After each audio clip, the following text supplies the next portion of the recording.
Hey folks, how you all doing? So today I thought I would rank the 6 solo albums by Australian singer Angus Stone.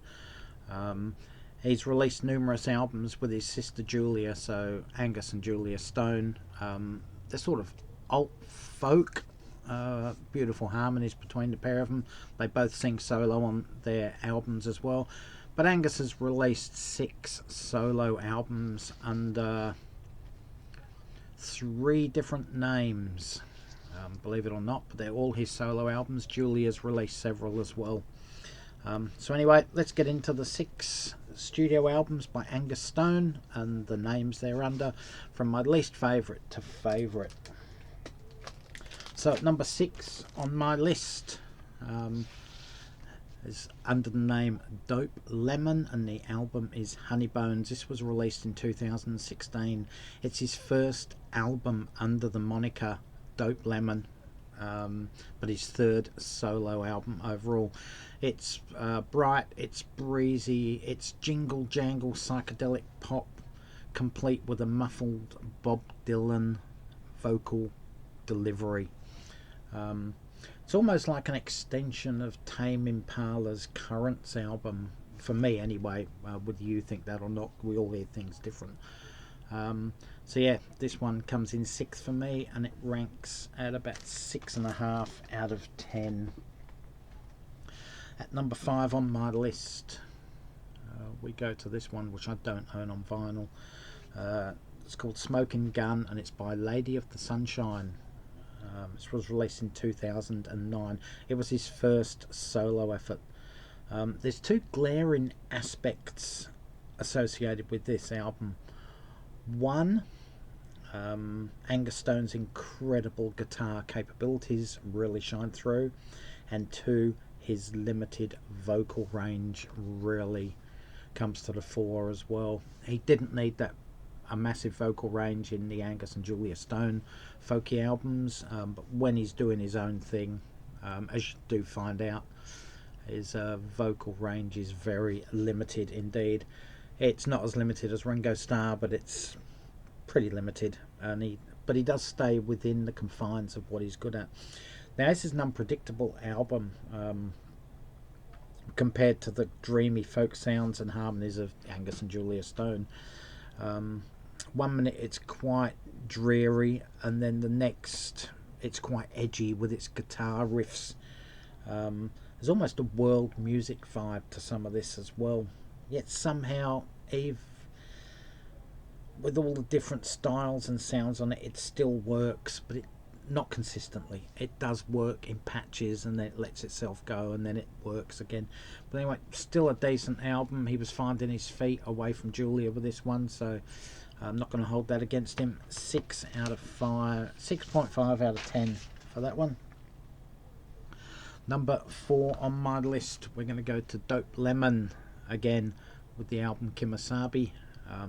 This is a 2023 release. It's his 6th and most recent album, and it's the 4th Dope Lemon album. It's funky, it's bluesy, it's psychedelic and folky. To say Angus is a singer is an overstatement. He's more of a narrator, much like Dylan. Again, I'm using Bob Dylan as an example. Yet arguably he's less cringeworthy than Bob Dylan. I think he's a bit more user-friendly than Bob Dylan is. It's sort of, this is his version of an alt rock album. It works for the most part, but it still has its iffy WTF moments. But still pretty good album. 7 out of 10. Number 3 on my list, we go to another Dope Lemon album here, Big Smooth Cat. This was released in 2019. It's his 4th solo album, but 2nd under the name Dope Lemon. It follows the same style of light, breezy, bright jingle jangle psychedelic pop of its predecessor, Honey Bones, which ranks at 6 on my list. The only difference is this one enhances the best bits of that album. He's obviously I would say gone back and listened to it and go, oh, I really like that bit, I like that bit, I don't like that bit, I'm not going to sort of engage in that in this album, but he takes the best bits. There's still some weaker moments from that first Honeybones album on this one, but there's not as many. That's just my personal taste, but he has changed some, tweaked his first album to release this one. But for me, there's still a couple of little iffy moments. But it's a decent album. Comes in again at 7 out of 10. Number 2 on my list, Dope Lemon again, with Rose Pink Cadillac. This was released in 2022. It's his 5th album overall as a solo artist and 3rd under the moniker Dope Lemon. I actually love the fonts with it, with the Dope Lemon albums, and of course you get that little lemon face over the girls who are the models on the albums. Anyway, this is an expansion of the first 2 Dope Lemon albums, Big Smooth Cat and Honeybones. The opening track is quite groovy and catchy, has a cool guitar riff which leaves the listener thinking the sounds and styles are a changing. But alas, it's back to the Angus Stone tried and true method of the first 2 albums. It's psych rock, psych pop, funky and indie pop sounds with a Dylan-esque narration as opposed to actual singing. There's nothing bad on here, it's just the same old, you know, going through the motions. Not that that's a bad thing, he's good at what he does, but I just wish he would expand at times and do something slightly different. But I guess that's what he's good at, that's what he likes doing, that's what his fan base wants. 7 out of 10, which means my number 1 album by Angus Stone as a solo artist is this one. Actually was by Angus Stone, and it was called Broken Brights. This was released in 2012. It's his 2nd solo release and the only one so far that actually released under his name. Lots of sound checks here. What can I say? He's indirectly referencing the likes of Bob Dylan, Tom Petty and Neil Young. There's country rockers on here, there's melancholy moments, there's hints of alternative blues, there's multi-layered country, and when I say multi-layered country, I'm thinking in terms of Neil Young's Harvest album, where it's just multi-layered instruments, strings, etc, etc.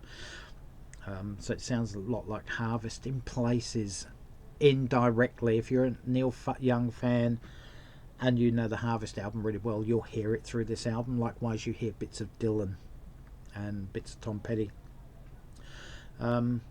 These are the sounds on this album that I wish he would have developed further into going into that pseudo psychedelic pop jingle jangle stuff that he evolved into.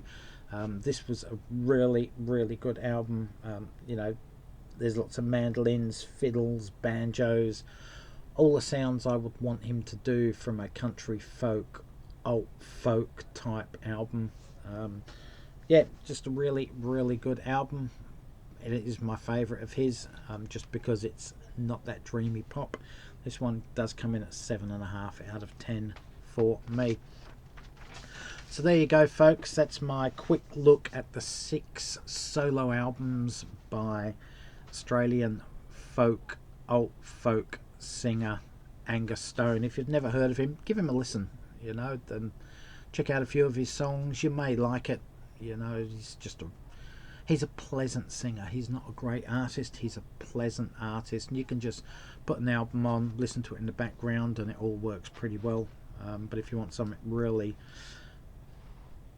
a bit more of an album you can get your teeth into, then Broken Brights is the one you want to get into. Anyway, guys, sorry to bore you for the last 9.5 minutes.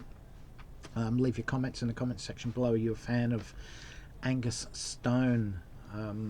If so, what are your favourite tracks, favourite albums, etc, etc. Till next time, guys, stay safe, take care, all for now, catch you around, and bye, folks.